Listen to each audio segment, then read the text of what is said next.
13 points. Yeah. He had 6. Like, come on, bro.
Game though, and the series all relies on one player at this point.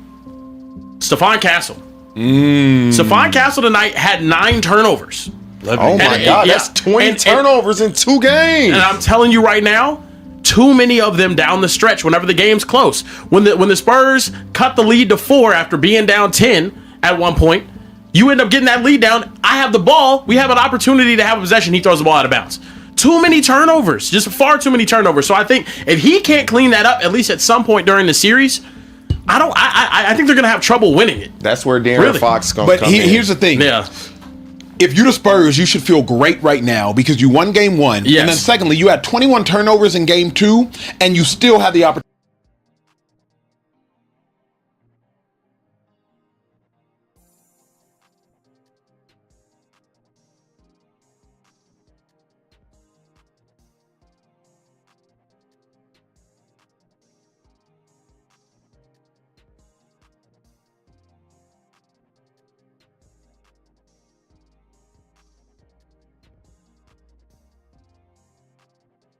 Three shots. So at the end of the day, Shea is not playing an incredibly efficient brand of basketball. Alex Caruso is winning this series for them. And if Alex Caruso wins 4 games for the Oklahoma City Thunder, you like tip your cap to him, you say congratulations, y'all punched your ticket. Yeah. So Wemby's playing out of his mind. I think the Spurs are playing well. Castle has too high of a usage rate. I think that's why he has so many turnovers. I think the Spurs are still in control of the series. De'Aaron Fox not playing. Yeah. Castle is going to have the ball a lot. Yeah. Because Dylan Harper is still a rookie. And so your ball handlers are going to be Castle and Dylan Harper. Yeah. With De'Aaron Fox out, we're going to give it to Castle. At least he's a second-year guy, not a first-year guy. But, man, Hartenstein, go back to your point. Yeah. The reason he's not playing as much is because they need spacing. Yeah, correct. Wemby is just kind of sitting right outside the paint. Like, y'all go ahead and drive if you want to. And then when they take Hartenstein out, they're not putting him on Chet. They're putting him on a smaller guy or whoever he perceives to be somebody that's just going to sit in the corner so he can roam. But kudos, the player that had to turn it around the most in this game was Hartenstein. Because if y'all remember, he only played 12 minutes game 1. essentially unplayable. They were like, look, we need spacing. You're not crashing glass. You're not defending Wemby at a high clip. You're out the game. So I was curious, T, if they were going to do what they did in the finals last year and start Case and Wallace. Because if y'all remember game one, Case and Wallace started after halftime. They didn't. They said, Hartenstein, put your big boy pants on. You got Wemby. That is why I'm saying kudos to Hartenstein. He played, in my mind, a perfect game. He was chippy. He was to some degree dirty, but they got away with it. He didn't foul out of the game. He crashed glass, made up for Chet's deficiencies crashing glass, and he kept Wemby uncomfortable. Wemby shooting 7 threes, that's not Wemby's game. Not against this Thunder team. Like, Wemby, you shouldn't be settling for 7 threes. But I think Wemby's like, bruh, I don't feel like battling with this dude who got 40 pounds on me. Let me just try to cross him up and hit these tray balls. So to me, like, Hartenstein and Caruso, difference makers, I just don't think they can keep it up. Who's in control of the series? Oh, for sure, San Antonio. If you just look at the entirety of the season, they've played now 6 times. Yep. It's 4-2 for the Spurs. This game was right there for the Spurs to win. The Spurs are playing shorthanded. De'Aaron Fox, many would say, is that probably their second or third best player. Correct. He has yet to play. And so I believe when he does come back and play, 100% Stephon Castle's turnovers will drop to 5 and under. Yeah. Absolutely. That right there is going to be.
Be a plus. Yeah. When we need a bucket, he getting around somebody or he's going to get somebody else a wide open shot. Just because he's a vet, he's been through this.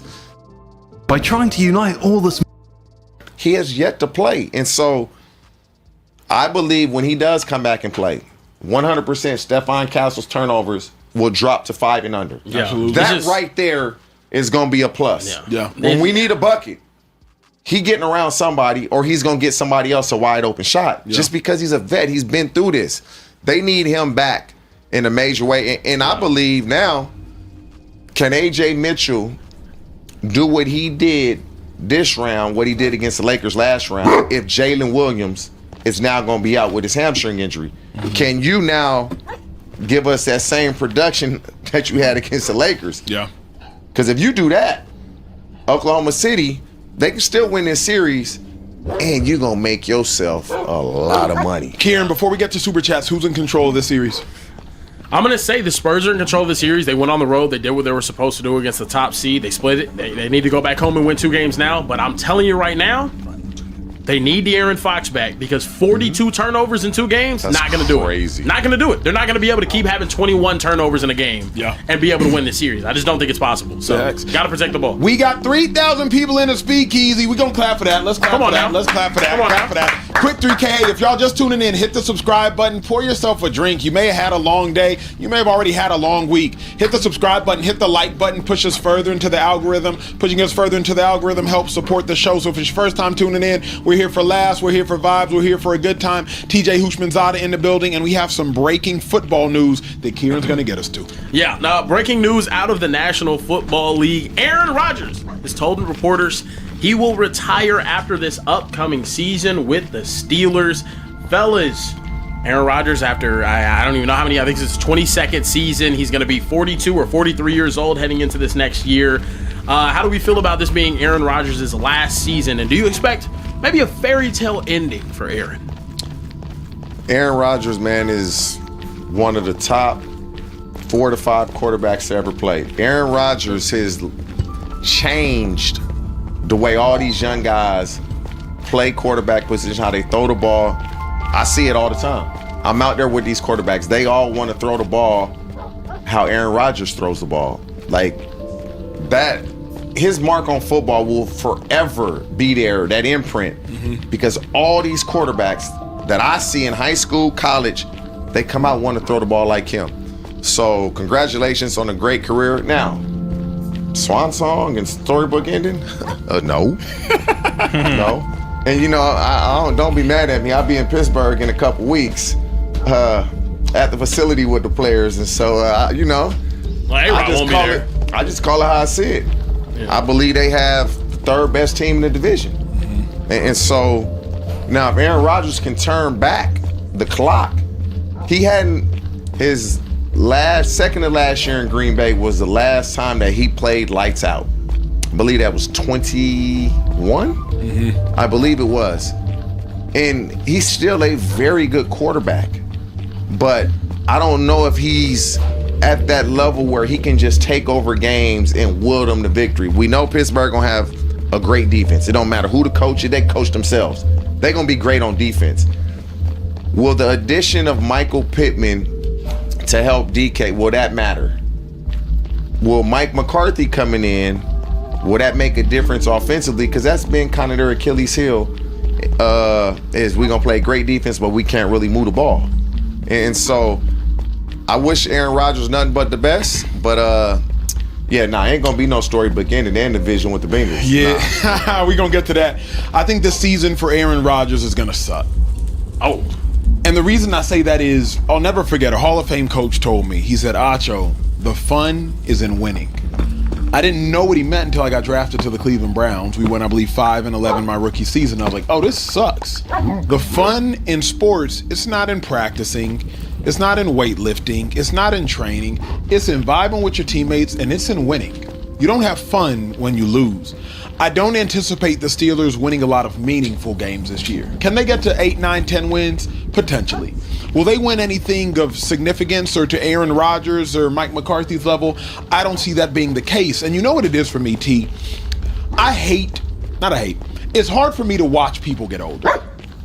It is. Loved ones, parents, your friends' parents. You know, I was with Ronnie Lott and company today out there in Newport Beach.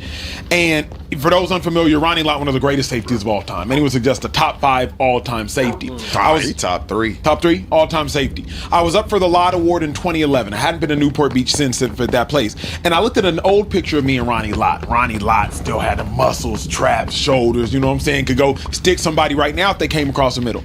Then I looked at Ronnie Lott today and I'm like, dang, bro, you look good. Especially for maybe 60, whatever the case he might be. But I'm like, man, you're a shell of the Ronnie Lott that cut off his pinky finger so that he could play in a football game. It's hard to watch people get older, true story. And you told him he's a shell of a man that he used to be? He's just a shell of that version of him, and rightfully so. Yeah. But like Aaron Rodgers is a shell of himself. This is not the 41 touchdown, 4 interception Aaron Rodgers that we saw back in the gap. This is an Aaron Rodgers that could throw for 27, 28 touchdowns, could throw for 6 or 7 picks because he's still deadly accurate, could have a couple good drives, but Kieran, he's not going to have an elite season. He can have elite moments.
Huh?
But it's watching him get older, like watching your parents or your loved ones get older.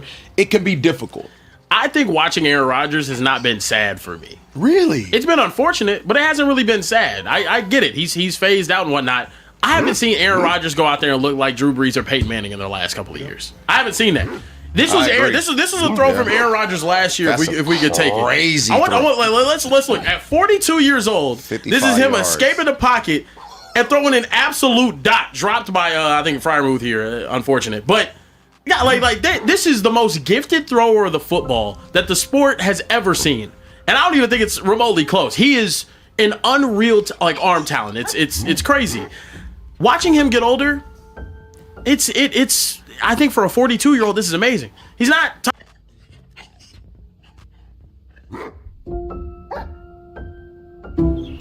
At Allstate, what's important to you is important to us. And right now, what's important to Blake is not getting in trouble with his dad. The good news is if you have accident forgiveness from Allstate, your auto rate won't go up just because of an accident. You're in good hands with Allstate.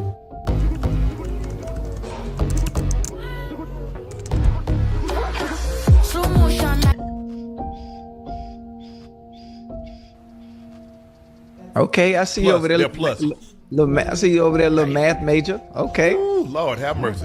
Hey, Joe, you might need to come out of retirement to help the Spurs out. Nah. Because they need some help. But anyway, the Oklahoma City bench have outscored the San Antonio second unit 107-28 through the first two games. It's pretty rare for the bench to outscore starters. The last time it was in Game 5 in 2022 Eastern Conference Final between the Heat and the Celtics. Miami outscored their starters 45-18. And again tonight, the Thunder's bench outscored their starters. Remember who's in that starting lineup. The back-to-back MVP, Yes, sir. And the starters and the bench outscored those guys. Victor Wembanyama had 1 rebound in the second half of Game 3. The Thunder had 6 different players to record more second half rebounds than Wemby. Wemby had 26 points. He was perfect from the free throw line, 6 of 17 to and fro from the 3-point line. He didn't get much help from his bench. They got no help. I mean, all 5 starters was in double figures, but that's not enough because they get out to this big lead, Joe, and then when they come in, when the Thunder bring their shock drop in, they take off and kick dust up in their eyes. McCain had 24 points. Cason Wallace had 11 points. But it was Jalen Williams that got him off to a great start. He had 4 threes in the first half, and that was really the difference in the ball game. He was 5 of 6 from the 3-point line. Alex Caruso is still shooting the lights out the gym from the 3-point line. He was 3 of 5 from the 3-point line. Jared McCain got up 10 threes, but he had 24 big points. Joe, is this series over?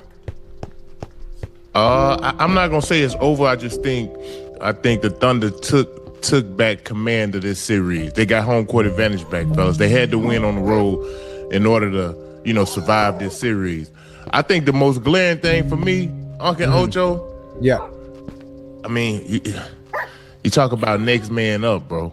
You get your all-star Jalen Williams who's out, but then you get the big hog, another former Razorback, Jalen Williamson, the big Jalen Williamson. He come in, the man go, what he shot from the 3? He shot 5 for 6. 5 for 6, yeah. Like, I think what's underestimated about this Thunder team is how they've played a significant amount of time without a lot of their key guys throughout the season, and you have other guys who've just stepped right in. I'm talking about and filled that void and haven't blinked a damn eye, fellas. You know what I mean? Shea got off to a rough start. He didn't even score the first quarter. And hell, then when you think about it, I thought they were finna run them boys up at the gym. Yep. They was up, 15 to 2? 15-0. Oh, man. I said, oh, Lord. Oh, man. Thunder finna get ran up out the building. It looked very ugly to start. But once they subbed, and you talking about McCain and Caruso and Wallace and Williams came in the game, those guys changed the whole entire game, bro. Yeah. They changed the whole game, and then Shea settled in, and next thing you know, he was getting whatever he wanted to. He had 12 assists, 26 points. I just think OKC has been tried and tested over and over again, bro. This is what you call a championship win right here, man. Championship win, great win for them. Joe, you talk about how those guys come in and play, because I think the thing is that them playing so much because Jalen Williams goes out. Now you get a backup coming in, he's playing substantial minutes. You get Shea going out, and you get a backup coming in, he's playing substantial minutes. You get Chet going out, you get a backup, you get Jalen Williams coming in, playing substantial minutes. You get Hartenstein going out, a backup comes in, he's playing substantial minutes. Dort might miss some time, and you get a backup coming in. And so now, when it's time for them to come in and play meaningful minutes in meaningful games, they're unbothered by it. Yeah. We've done this. This is what we do. Yeah. Just because you think there's more pressure because it's the playoffs, it's still 12 minutes and a quarter. Ain't nothing changed. Yeah. We still got 3 officials. Yeah. 3-point line is still 22 in the corner, 25 at the top. Don't nothing change. And so when you go look at them and you look at the moment, they're not in awe of it. They're not, bro. And I think the thing is, Joe, and I like the Spurs. But I think the Spurs are going to have to go through what OKC went through. You remember that OKC was favored to beat the Mavs. Yeah. When the Mavs shocked them. Yeah. They had to go through what they went through with the Mavs to get them where they are right now. And I believe the Spurs are going to have to face a similar fate in order for them to get to ultimately where they need to be. Go ahead, Ocho. What'd you like about what you saw tonight? I mean, what I like about what I saw, obviously, in the beginning, I thought they were going to run him out the gym. Joe, like you said, but obviously they were 8 lead changes in the first half. And once that second half got there, and those young fellas coming off that goddamn bench were doing what they were, getting to their spots, making those shots, I kind of knew the game was over. And there was really no chance because we weren't getting anything from the Spurs bench. And it was too much pressure, for the starting five for the Spurs to have to play well, and also not just play well, but be efficient and try to match what those not only bench players, but what the starters were doing for the Thunder as well. And that kind of set them back. Obviously, I did pick the Spurs, to win this series simply because of Wemby and him being the complete difference maker, and me not really using my mind and thinking about the depth and the way the goddamn Thunder are constructed, and thinking about the time that Shea missed and them in the regular season not missing the beat. And Unc, like you said, this moment when players are coming in off the bench and getting quality minutes, ain't nobody scared of that moment. Damn. Ain't nobody scared of that moment. And you can tell by how efficient they not only coming off the bench and hitting shots, look how goddamn efficient everybody is. Yeah. And that's the thing. When you think about it, guys, I mean, they played really well. The problem that they're getting is that when Wemby goes out, they lose so much steam. Cornet is giving them absolutely nothing. Think about how many offensive rebounds they got and then hit a three. They miss a shot, you play great defense. And then all of a sudden they get a rebound. Okay, now they miss that shot. They get another rebound. Kick to Jalen Williams. He knock a three down. They make the shot. We play great defense, Joe, for 5 seconds, for all the way down to 5 seconds on the shot clock. They take a tough shot. They get the rebound. They kick it to Caruso in the corner. He let off a three.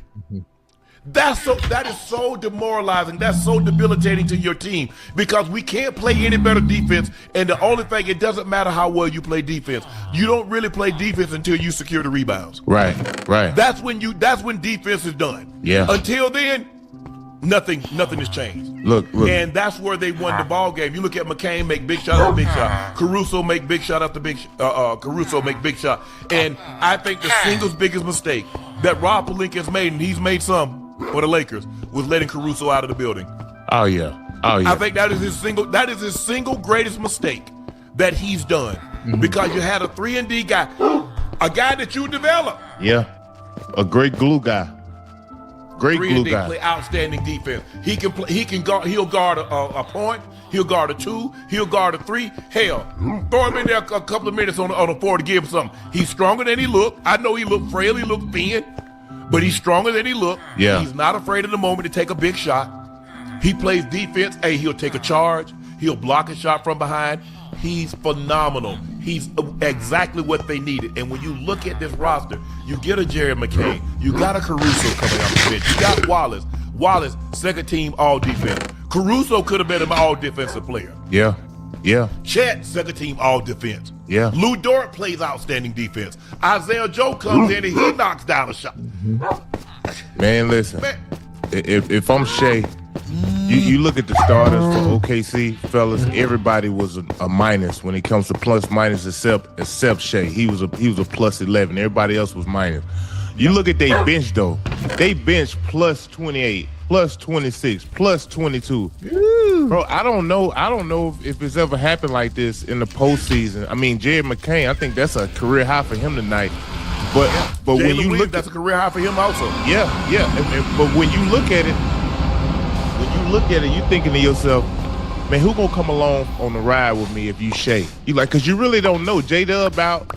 You wish you could get more scoring output from Holmgren, but you know he's just not giving you that.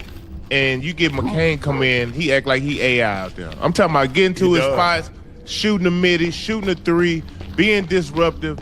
Him, Caruso, J-Dub, man, I'm talking about it was such a special performance.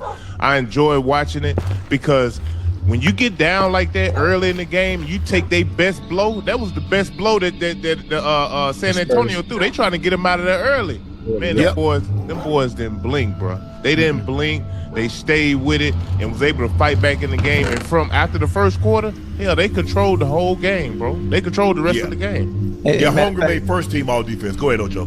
You know, I got a question, and y'all would be well versed to be able to answer this. You think about the way the Spurs are constructed, not only the 5 starters, but the way the bench is constructed and the way they're able to score, not just beat when some of their key players go out. Name another NBA team that has been constructed where the starters can go out and everyone else will still just be efficient and you don't miss a goddamn beat. The Spurs have been pretty good. You know, they just didn't. They bench just didn't have a great night tonight. You know, Unfortunately, you know what I mean. I just think OKC understood, like, damn, we got to go down here and get at least one. It'll be great if we can win game 3. You know, now try and be a little greedy, get game 4 and see if you can go and get these boys out of here. But when we go back home, I thought they were so poor, especially in that second half coming down the stretch. you can't really. It's like you watch the Knicks in the Cavs series. You can kind of see. Okay, you come set this pick. Let me get this mismatch. It ain't no damn mismatch. Shea ain't really got a whole hell of a lot of mismatches because Vassell can guard, Champ Penny can guard, hell Fox can guard. They all can guard. You just trying to put them in a huckabuck to where they can mess up, make the wrong decision, and y'all can get something easy for it. I thought he started using his guys around him to the T, meaning McCain, Castle. I mean not Castle. Caruso, Wallace. Yeah. I thought he started using those guys to the T, which is why he had 12 assists. Man, it was just a hell of a performance, bro. Yeah, but hold on, Joe. Hold on, Unc. Now I'm saying the way they're constructed, the way the Thunder are constructed, right? Yes. There are not very many teams where some of your key players go out and the bench comes in, and those that are playing that don't start, that get quality minutes, come in and be this goddamn efficient. Every team isn't built like this. That's like saying, well, there ain't very many players like Shea. No, they're not. But look at Dylan Harper that comes off the Spurs bench. Yeah. Is he not good?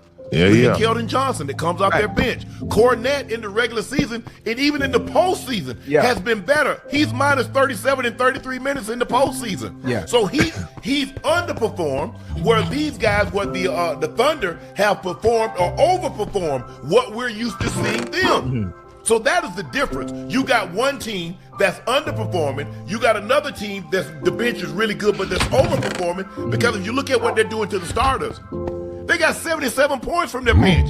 Their bench outscored their starters. Yeah. I mean, that's what I was asking. The way the Thunder are constructed, has there been many teams that are constructed like this where you don't miss a beat when you go to your bench? Well, Joe, you really don't know what you have, right? Until you get in there. You try to put pieces together. What they've done is done a great job. This team is homegrown. They trade for Shea early, but they drafted Chet. They drafted all these guys. They get Hartenstein on them. They get Caruso. Chicago was having a fire sale. They basically gave him Caruso. Philly's like, we got Edgecombe, we got Maxey, we got Paul George. We don't need a fourth guard. They basically give him away. Yeah. And so now what you've done is that you made a team that was already strong, you made them stronger. Because defensively, they can guard out of the yin-yang. You look at Caruso, you look at Wallace, you look at Dort, you look at Chet. So you got guys. So if you think about it, when you see them on the court, they'll never have less than 3 defenders on the court at any given time. No. Never less. Hey. A lot of times you'll see them with 3 defenders, Shea, and a big. Sometimes it's Chet, sometimes it's Hartenstein. Yeah. But they're gonna have 3 guys, and they can switch everything. Yeah. That's what makes them so unique. And you got to give Sam Presti some credit, fellas. Like Unc said, hell, he went out there and got Caruso. You went out there and got McCain for a bag of chips and some donuts.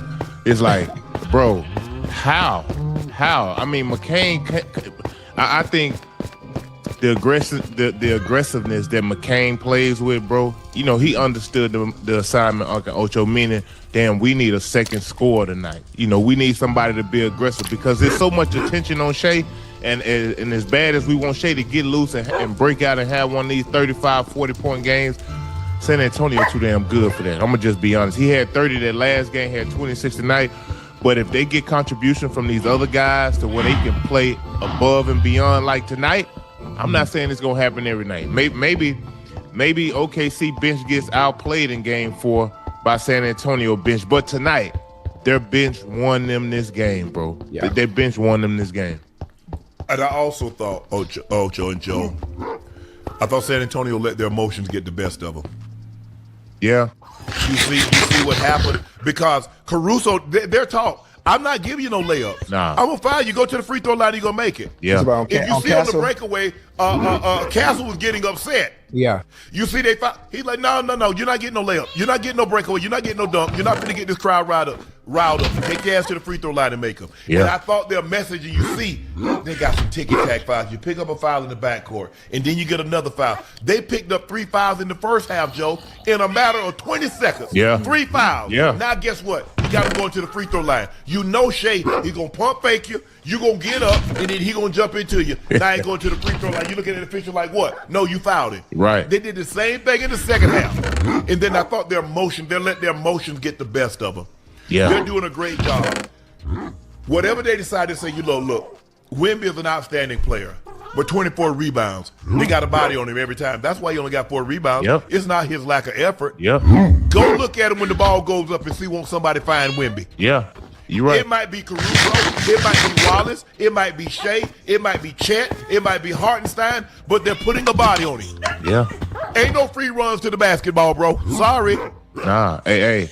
And as the series go, if you OKC, this is what you playing for. Hopefully we can wear his big ass down. Yeah, he may give us 25, 26 points, but we got at least, he only had 2 blocks tonight. Obviously, he's still altering shots, but the non-Wemby minutes, Unc, that you talking about, hell, he played 39 minutes tonight. 39. I mean, what you want him to play, 48? He got to come off the court at some point. He got to come up. But see, I thought, where I thought, Ocho, Joe, is that he came out of the game with 5 minutes. 5 minutes, so basically 7:04 on the clock. They put Cornette in. By the time he come back in, they only down 4 points. Yeah, you're right.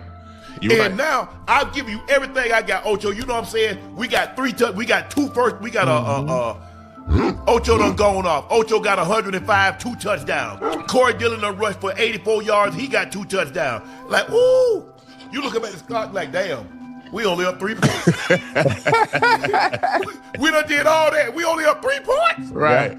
Think about it. As well as they played in the first quarter, hitting everything, crowd going electric. You look up at the clock. Damn, we only up 3 after all of that. After 15-0. So now, so what did that do to you mentally? We gave you everything we had. Hey, we all up in there. Yeah. You know what I'm saying? You get, power drive. Yeah. Trampoline. Yeah. And next thing you know, when you ready to go again, ain't nobody going anywhere but to the ER. Because if I do anything before 7:30 tomorrow morning, I'm going to the ER. So leave me alone. Yeah. And so that's what happened to San Antonio. They gave everything they had. Yeah. Okay, so you say, okay, what about the second quarter? Yeah. Man. Yeah. I don't know what to tell you. And you look at this, the way they built this team, Yeah. they're going to be good for a minute. Yeah. Yeah. Hey, I was impressed, bro. I was impressed because to be able to fight back in like that on the road in that hostile environment, down 15-0, bro, to be able to climb back in that game and Shea don't score in the first quarter, fellas. Come on, man. Come on. I'm going to keep it real. I'm like, damn, OKC in trouble tonight.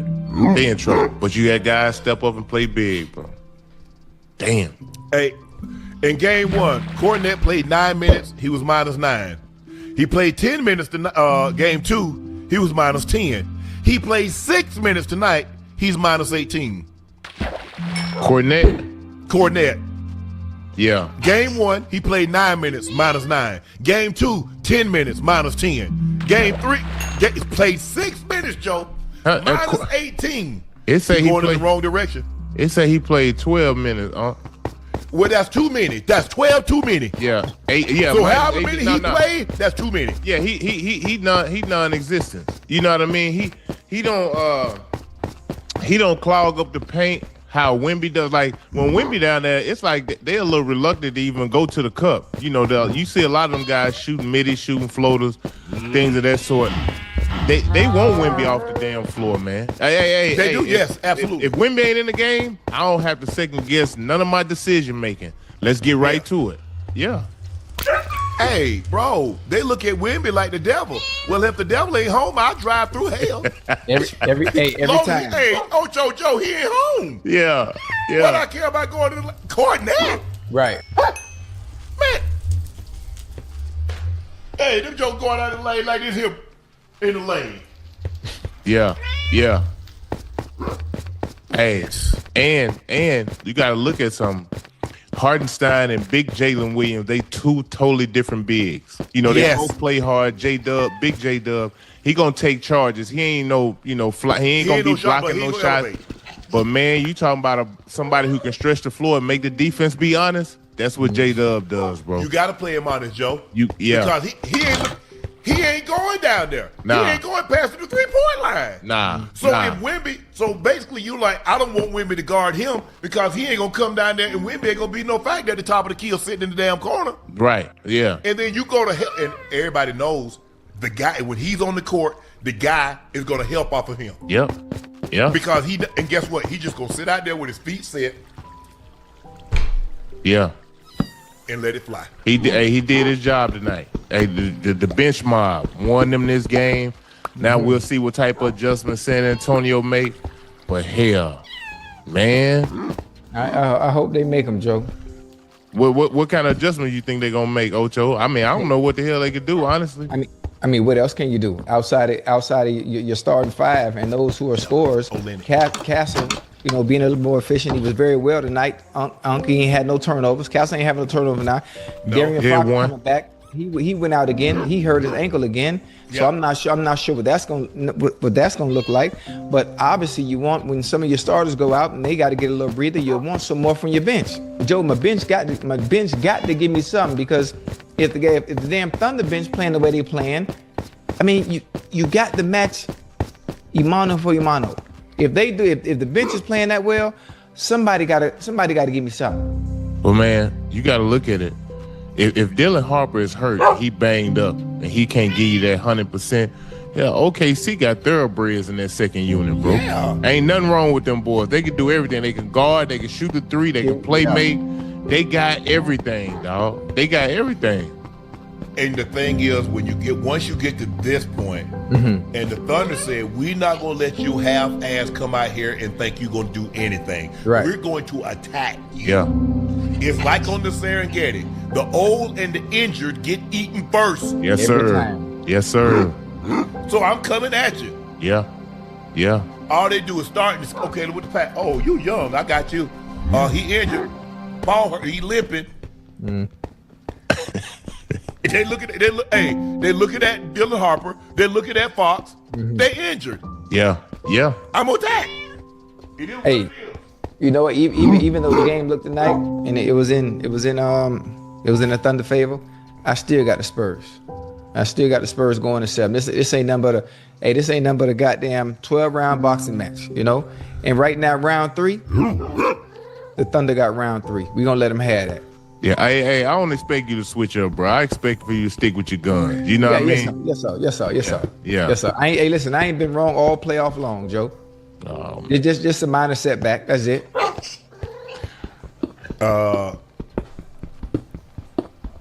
Boy, stop.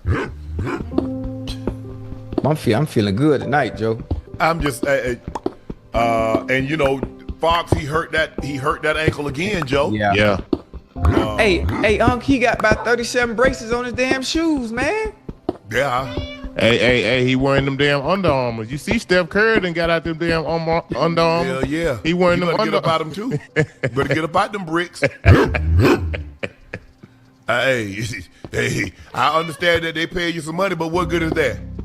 Yeah. You staying injured in them bricks. Hey, because he looked good, boy. When he came out to shoot, to start the game. Hey, you see I can't quit that joker. Oh, he can move, boy. He twitchy, that corner so fast. Ain't nothing you can't even get there fast enough. Hey, he twitchy, Twitchy. Go in the lit room and cut the light off and be in bed before it get dark, Joe. I saw it. Man, that's bad. I don't know what it is with a joker left-handed, and if he left-handed and quick, boy, you got hell on your hands. Ooh wee. It's just something about a left-handed guy, period. Whether it's a pitcher, whether it's a bowler, you know what I'm saying, Ocho, or quarter, whatever it is. It's just something about a left-handed guy. It look different. You feel it seemed like they got an advantage, don't it, man? They do. Tennis players. Yeah. The way they can spin the ball, you look at Nadal, you look at who's left-handed for women? Martina Navratilova. Yeah. You look at Kitova. I mean, it's just something about Goran Ivanisevic was lefty. Yeah. It's just something about left-handed pitchers. Look at the big unit. Man, when that joker stand up on that mile 6'10" and a half and he throwing that thing and his arm out here coming from first base. Bing. It's just something. Oh, man. Great game, though. Great game. It was, But you know, sometimes Joe, you can give somebody everything you got, and it's just not enough. Yeah. And that might be the case. We'll see. Like you said, they're going to be adjustments. You see the last 2 games, what the adjustment was, what they were for the Thunder. Make sure we get the ball goes up for the Spurs. Make sure we find I don't care who. Find Wemby and put a body on him. Yeah, it's and OKC need Check to step up in game 4, because if I'm the Spurs, probably the adjustments I'm going to try and make is to try to calm some of these role players down. Just come off the bench, the McCains, the Carusos, the Wallace, the J. I mean, I don't know what type of defense you're going to put on Big J Dub, because he always going to pick and pop, and he always going to be out there at the 3. Yeah. So they got some. Don't play him to roll. Just play him to pop. So hey, look, they got some real decisions to make, because they do. You know, when you guard Hartenstein, you don't really have to worry about all that. You just have to worry about his hustle, his hard working. You know what I mean? Getting second chance opportunities, things of that sort. But J-Dub just brings a different element to the game. They bench bring a different element to the game because they play so hard defensively. They fuel off turnovers. And you let them get going and you let them make a shot or two, you see what happened tonight, they'll run them off on you. Yeah. And that's what happens, Joe. I mean, and you know the thing is, confidence is everything in sport. Man, Joe, let me. I tell you what, you let me catch 2 or 3 passes on that first drive, and think y'all gonna be able to do anything with me the rest of the game? Yeah. Not at all. Not a chance in hell. Yeah. Hello, you mean to tell me we just had a 10-play drive and I got 3 passes today? Yeah. Okay. Yeah, because. Hey, hello. Yeah, hello. Yeah, listen. Because all your focus is on Shea. You ain't expecting McCain to come in and drop and get down like that. Yeah, you know Caruso, he gonna be solid and effective. You ain't expecting J-Dub to come in and play the way he played, bro. Yeah. You can't, you know what I mean? So now that you may lock in on those guys, you gonna need your star players to step up, bro. They need Check. I've always said, since they won, I said, man, listen, the OKC Thunder can be a dynasty, but Check has to come along and be Shea's co-star. He has to. Okay, Ocho, they need him, bro. They need him so bad. Joe, but the problem is, even when Chet don't give you anything, think about it, Chet gave you 14. You had Jalen Williams, Caruso, and McCain have more points than him. Yeah. And they played less minutes. And how they shoot more damn shots than him? That's what I'm saying. Like I think there are opportunities where he can be aggressive, but he just kind of getting it within the floor of the game. He ain't forcing nothing. Right. He just kind of letting it come to him. But there are gonna be times, bro, they gonna need him to force the action a little bit. He got to Will be you shoot if a Wemby guard you shooting? Nope. No. Hey, I mean, go get that code. Hey, he open. I'm turning into a 7-foot Magic Johnson. He ain't finna throw my stuff up in the stands. Hey, you gonna have to outwork his big ass or something. But 7 shots, in 28 minutes. Come on, man. This my co-star. I mean, I've heard Shea rant and rave about him, how they've been this championship caliber team since they've acquired, Homer, since they drafted him. Yep. So I know they looking for him to step up, man, and have one of those big games, 25-12. I'm looking for that. He gonna have to have that in game 4. Nah, it ain't gonna happen game 4. It might happen game 5, but game 4 is us though. Spurs gonna make the necessary adjustments. Them boys coming off the bench. I mean, the chances of them playing like that again, I mean, it's not likely. They might give you something, but it ain't gonna look like it looked tonight. I don't know, Joe. I don't know, man. That's why I said, we talked about what it would look like coming to game 3. We said the start of the game gonna determine. Well, we were thinking about the refs. We didn't think that San Antonio would come out guns a-blazing 15-0. But the refs ain't had nothing to do with this, fellas. This is all I want to. Wemby on facing the deficit for the first time this playoffs. It's my first playoffs. It's the first playoffs for many of us. Of course, there are going to be hard trials, It is to be expected. But now we're going to see what we're made of. They're being physical. That the difference maybe with this team is their experience, but they're being more smart about it. But we just have to find answers. There's no place for frustration. It's annoying, of course, but we got to use that energy. Wemby later said, I feel like I have trouble making my teammates better right now. I need to be more of a team player. Joe? Well, I mean, they ain't collapsing that hard. What they doing is they trying to stay home with the shooters. But hell, Vassell had 20. You know, Champagny, I thought he played great. You know, he made some shots.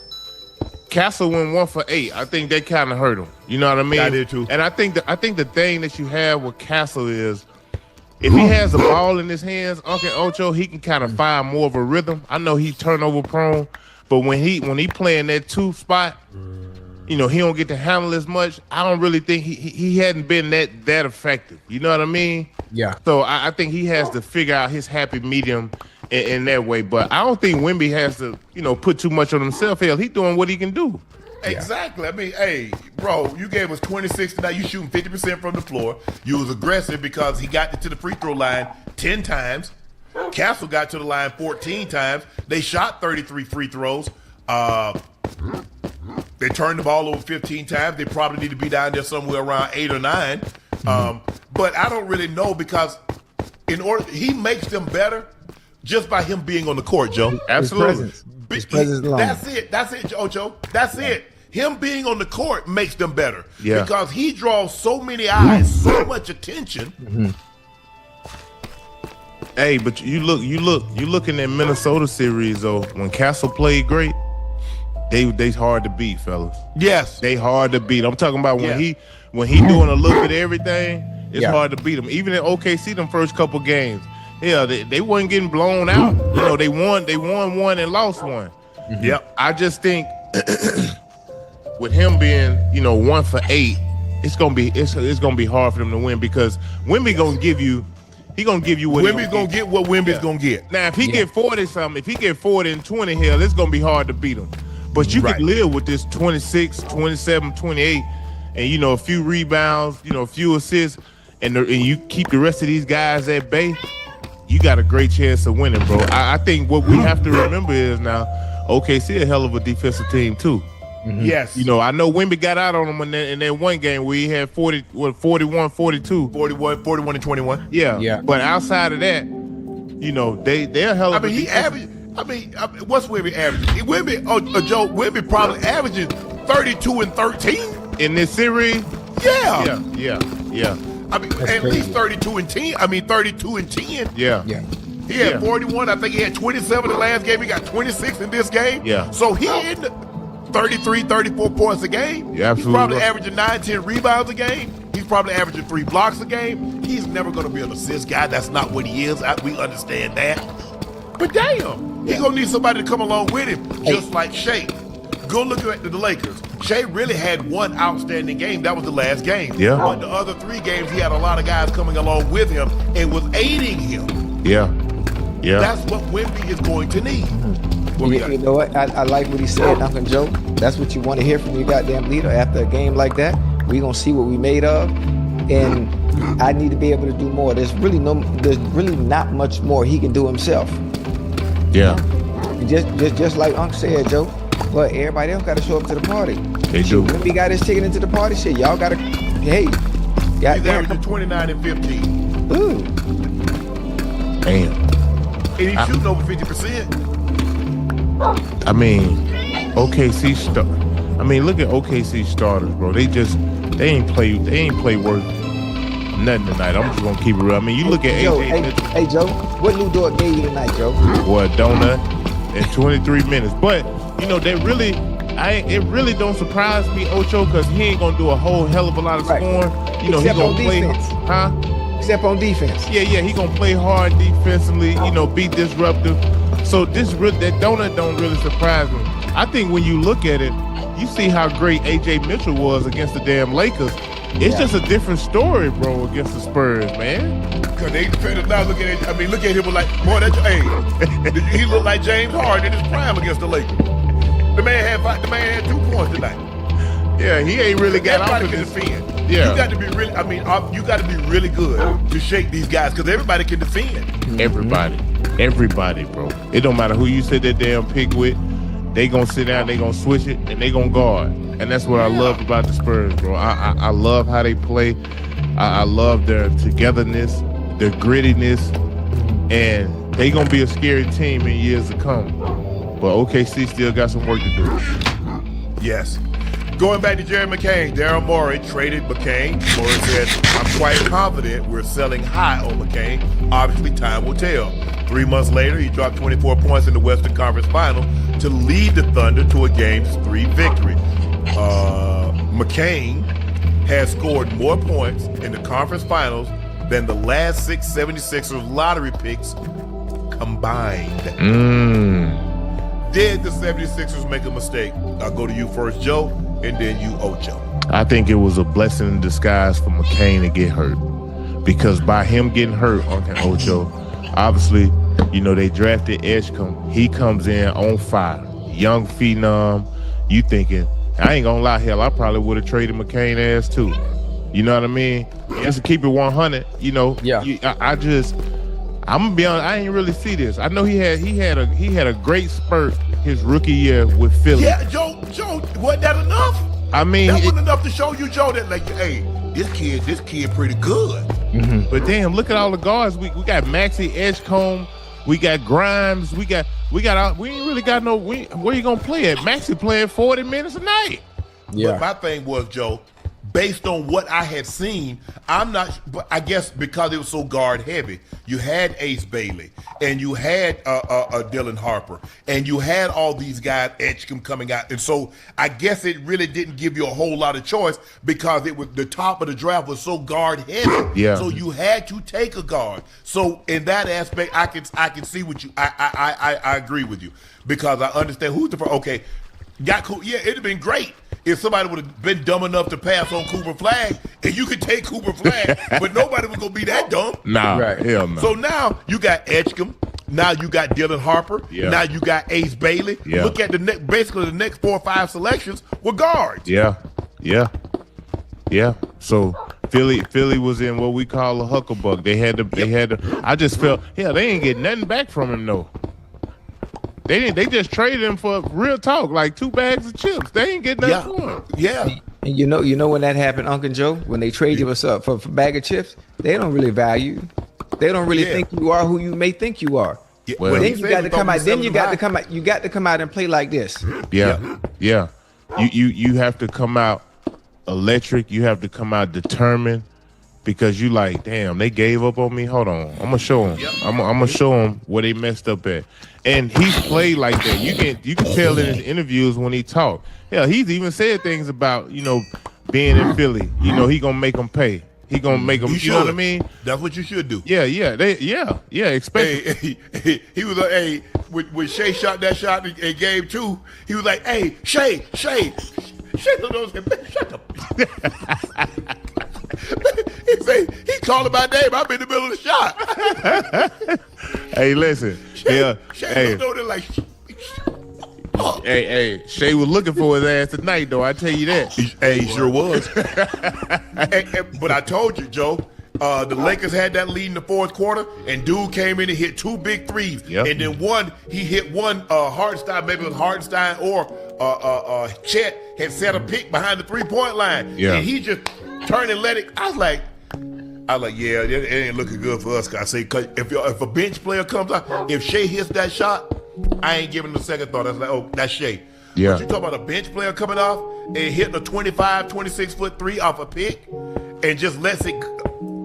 But I think when you got great bench players, those are guys who come in the game and they feel like they can start or should be starting. Yes. So they play with that sense of urgency. They play with that confidence. It's oozing out of them. You can tell they look comfortable out there on the court. I mean, McCain great in the pick and roll, getting into the teeth of the defense, shooting his floater, shooting his midi. He plays well off Shea because he's a catch and shoot guy. Yeah. And he's tough-minded defensively, bro. Like, he has all of the makeup of being a hell of a player in this league. And see, that's when you got a guy like that, a guy that's a great one-on-one player, he needs guys that can catch and shoot. Yes, sir. Guys that can catch and shoot.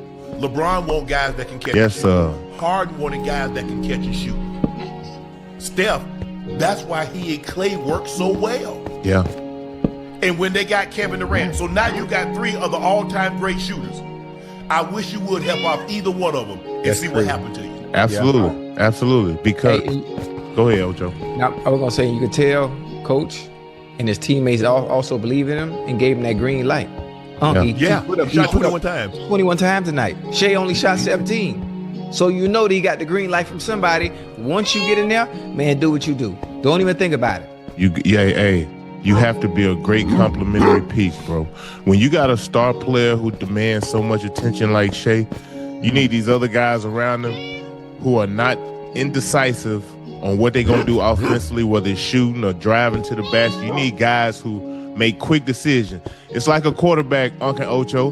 Hell, when he drop back, can he process things real quick? You know what I mean? Versus holding on to that damn ball 3-4 seconds. Number one thing, Joe. Huh? That's the number one thing a quarterback got to have. Yeah. All that measurable. He's 6'5". He can run 4.2. Don't mean nothing. He can throw it 100 yards. I don't give a damn about none of that. Nah. How quickly can he process information? There you go. Hey, that's the same thing for an intelligent hooper, for a great hooper.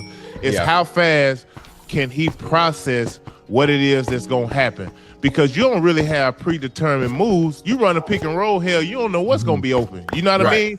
But within a split second, you have to be able to make a precise decision on what it is you want to do. Now, I'm going to get in the teeth of the defense. I'm going to shoot this jump. I'm going to shoot this mid. I see my big coming. I see the corner, the corner pass open way on the weak side. You know what I mean?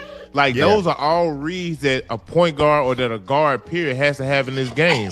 And I feel like even when Shea comes off the court and McCain is at the one and he's running at the helm, man, he looked like a damn starter at times, bro.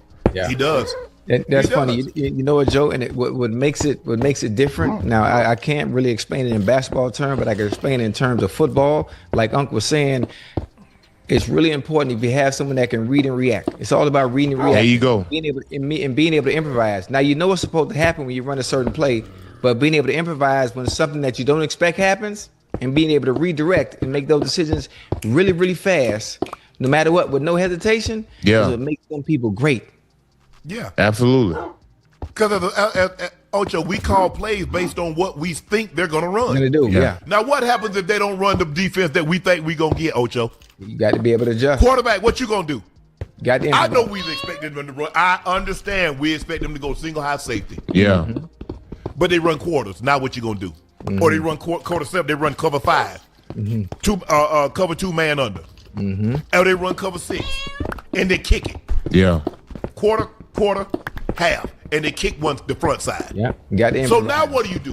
How soon can you process that information? Right. From the time I know I'm supposed to go, damn it, they ain't get by your third step. The great quarterback that already processed it. This is not what I anticipated. Now, what did I go through? Where am I supposed to go? Because they already done took one away. The coverage took one away.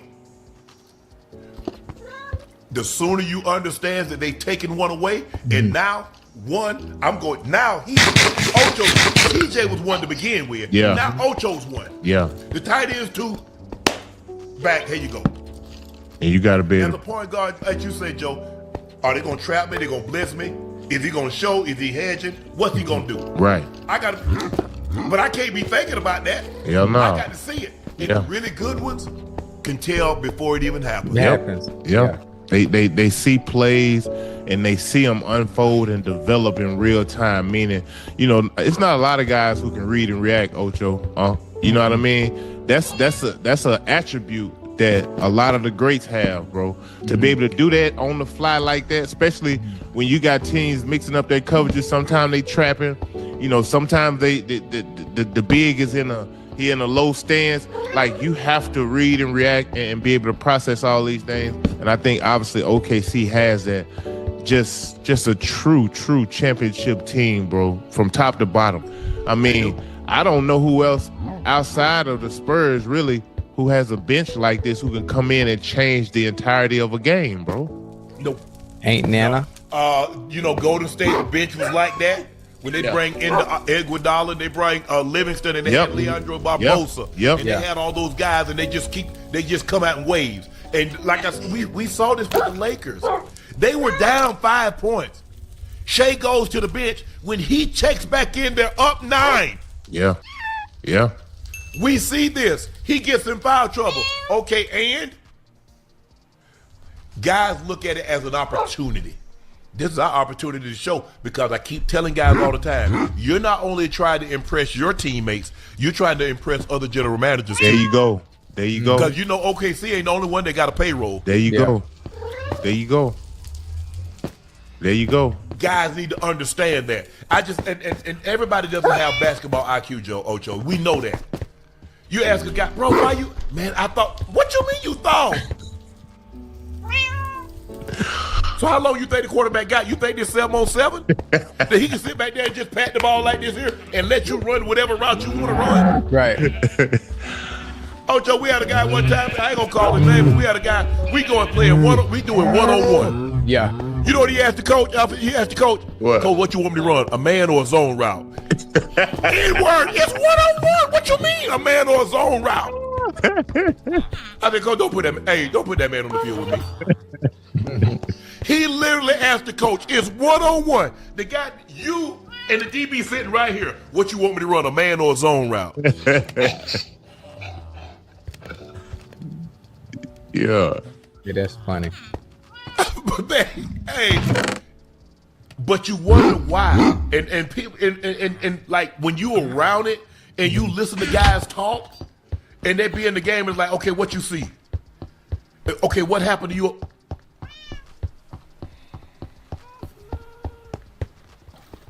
Yeah. Coach him up? No. I ain't coaching Isha. Mm-hmm. If he get off his phone, and every break we get, he run to the truck. Oh man. He get on the damn phone. Come on, man. Get your damn playbook. It's the thinking man's game, Uncle Joe. Regardless of what sport you're playing, whether it's hockey, whether it's baseball, whether it's football, it's a soccer. It's a thinking man's game. I think. My bad, Ocho. I think. you're good. I think it's more of a read and react game.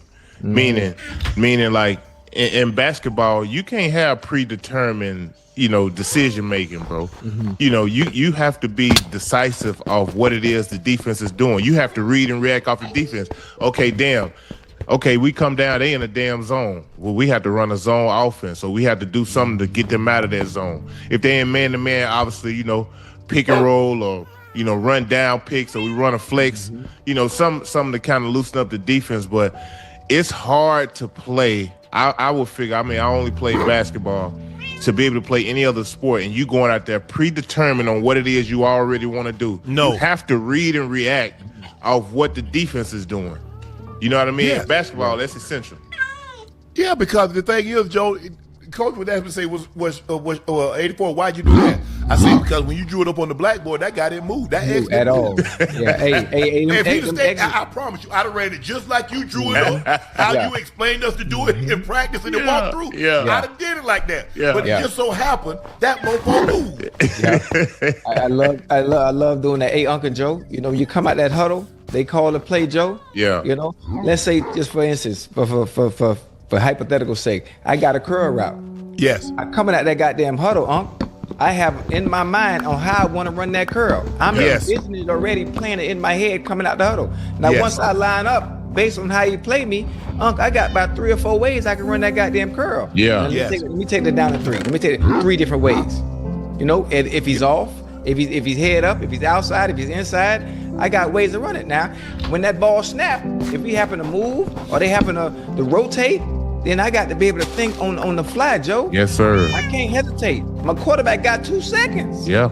That's it. Fact. And then like, hey, man, you a little short on that. Did you see the last 4 plays? Carson got hit in the back of his damn head. I can keep going.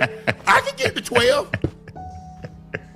But Carson gonna be looking at an ear hole when you throw it. Yeah. Bro, trust me, I want to get the depth. But I don't know if you noticed, our offensive line ain't doing a good job of picking them up right now. Yeah. So everything need to time up. When his back foot hit, I need to be coming out the break. Yes, sir. Yeah. So, but also I don't need to be coming out the break before he ready to throw the ball. Because if I'm open and he's not ready to throw, by the time he's ready to throw, I'm covered. Yeah. That ain't no good. Nah. Look, think about this. In basketball, you get a 24-second shot clock. So if you inball the inbound the ball, you bring it up. Let's say you got 16 seconds left on the shot clock. Well, damn, we got to run our offense within 16 seconds and get a good damn shot. You know, I think when you've done it for so long, it's just second nature to you. But when you first get into it, bro, and you trying to learn a new system, and you got new guys you dealing with, that damn clock get down to 5 seconds real quick. You know what I mean? And you need guys who can get in their bag and really get to it. And those are the special ones, bro. Those are special. OKC got them. And that's what OKC has. Yep. OKC got guys. They're great system guys. But if the system breaks down, they got guys that can go get a bucket. Yep. And that's what you got to have. At the end of the day, yeah, I want to have a system, and the system is the triangle, free flowing, and all this. But at the end of the day, it had Michael and it had Kobe. Yep. It had two guys that I can throw the system out the damn window. Yep. And they can go make a play. Yep. Because if the system don't work and you got 3-4 seconds on that damn clock, you need a guy who don't panic in those situations and can still get to the money. Yeah. And people I love the West Coast system. I spent the better part of my but look at the quarterback that's been in the West Coast system. And you tell me if they played a role. Joe Montana, Steve Young, John Elway, Brett Favre, Aaron Rodgers, Patrick Mahomes. Are they any good? What about Matthew Stafford? Yeah. He any good? Great. So I get the West Coast system. It's fine, lovely. It is. Yeah. 1, 2, 3, 1, 2, 3, 4, 5, 1, 2, 3, 4, 5, 6. Ball, the ball's out of your damn hand. Hey, we got something short. We got a shallow cross. We got the back running a wheel route. We got the tight end on the short cross. Hey, we got Ocho on a 10 roll to 12. We got somebody on the backside. We got all that. We got it covered. Yeah. If you look at the quarterbacks that's been in that system. If you're a receiver, you love that West Coast, huh? Yeah. Montana was started. Montana. Then you had Steve Young. Yeah. Then Mike brought up to John Elway. Brett Favre. Mike Holmgren took it up to Green Bay with Brett Favre.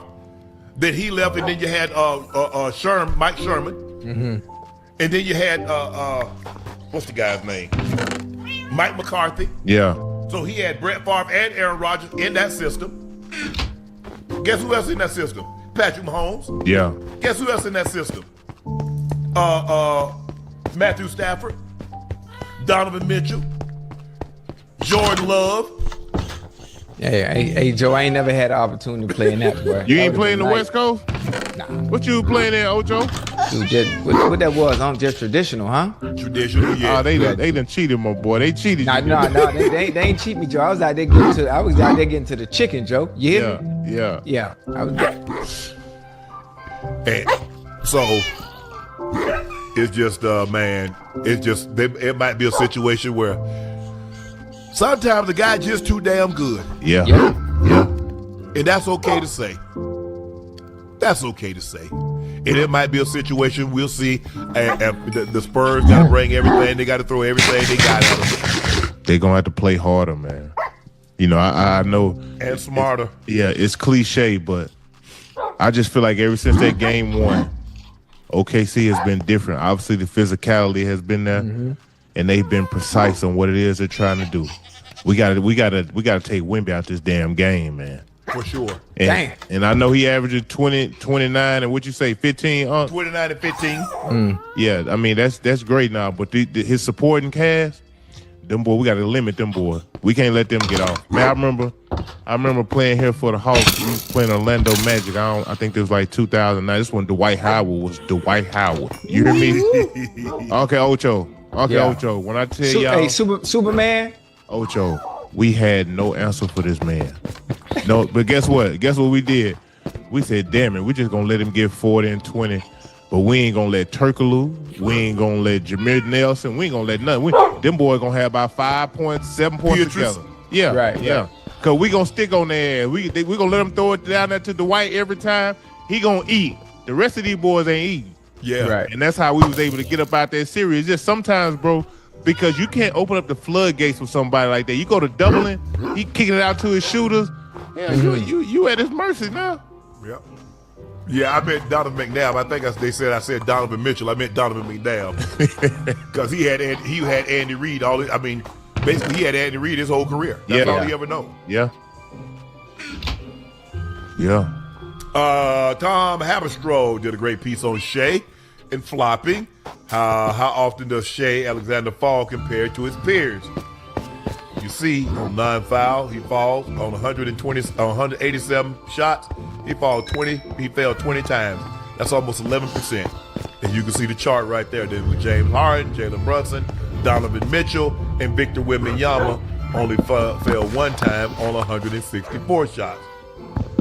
On the ones he was fouled, 37 shots, 19, over 51% of the time. Damn. On all shots. Hey. Man falling down there 17% of the time, Joe. Hey, he's selling it, boy. Hey, from a score standpoint, guys who love to score. You look at the great ones, Uncle Ocho. I ain't gonna lie, I never had that in my bag to be a foul seeker or none of that. I just enjoy scoring the ball.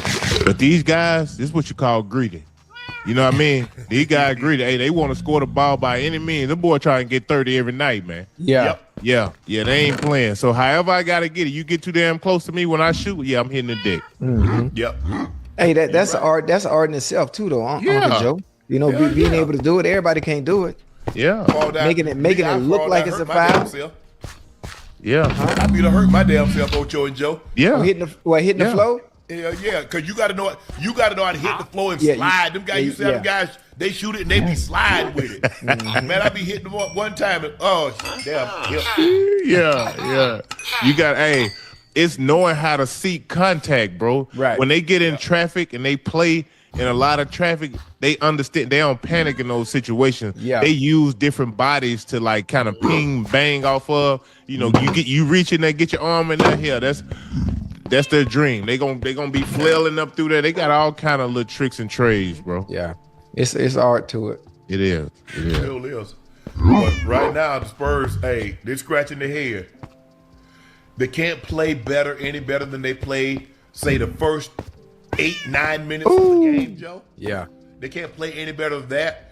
But what happens is that when some of the starters go to the bench, I don't know if the bench brought that intensity because I think they thought it was going to be sweet.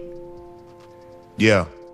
The OKC's like, hey man, their bench came in and said, we got to do something. We got to change the trajectory of this, or this thing might get out. This thing might get Bubba Sparks. It might get ugly. Yeah. Hey, think about it. You know, the success that the Spurs has had against the Thunder throughout the regular season and beating them 4-1. Then you go in their house, win game 1. Hell yeah, you confident. We going home? Oh yeah. Man, hell, we should go back to OKC up 3-1. It's probably what they were thinking. Yep. You know what I mean?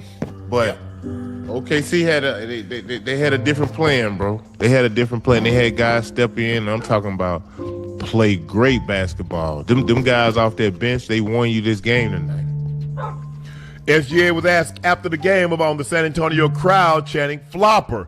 It does nothing. Doesn't fuel me. Doesn't discourage me. It's part of the game. I've been dealing with it for a long time. I don't really hear it. Hey, someone like SGA, hey Joe, as long as he's been playing the game, this is nothing that he just started doing. That art of being able to flop, that art of being able to use your body and contort your body in the right ways to be able to get some of those fouls. Once you're aggressive, you put the ball on the floor. He been hearing that. This ain't nothing new. It's not like he just, got this art of being able to I hate using the word foul bait, but that's what it is. So anything hearing from the crowd, man, he definitely don't care. Yeah, I think Uncle Ocho, I think he does hear him, and I think it fuels him. You know, sometimes, bro, we don't want to give up the secrets. You know what I'm saying? Like you can. It's like sometimes a lot of the great players, they can hear one little thing about them that's negative, and they can change it into a positive and fuel to where they come out and try to be a different player. I think he hears it and he understands, bro. You know, hey, this is my job. This is what I do. I'm a 2-time MVP, 1-time champion. I'm gonna show y'all why I'm arguably the best player in this league. But look, we all hear the negative. It could be 80,000 fans cheering. 2 people boo. What you hear, Ocho? Boo. The boo. Yeah. You got 80,000 fans cheering. Ocho! Ocho! 2 people yell, Ocho, you suck! Facts. Hey, That's just and the way it hey, is. Unc, it be loud. It be clear as hell too. Clear. All the cheering is just like harmonious. But but it's like that in the comments. Yeah. Yeah. Man, we love you, Ocho. Man, we love you. Man, Ocho, turn your light on. Man, Ocho, take your glasses off. It's like, but damn. But my glasses bother you? Right. Man, you gossiping. All you do is gossip, Unc like them old aunts back in the South just gossiping. I said, well, hell, Iran, they gossiping about Iran.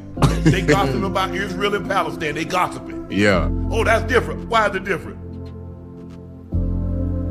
So, and Shades will come to the point like, bro, and if you play sports, you know you ain't gonna make everybody happy. Yep.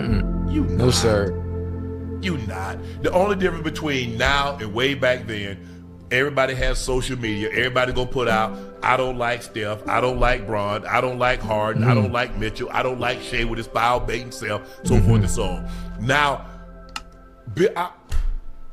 probably 1 billion people got social media. Yeah. So you got a billion different platforms.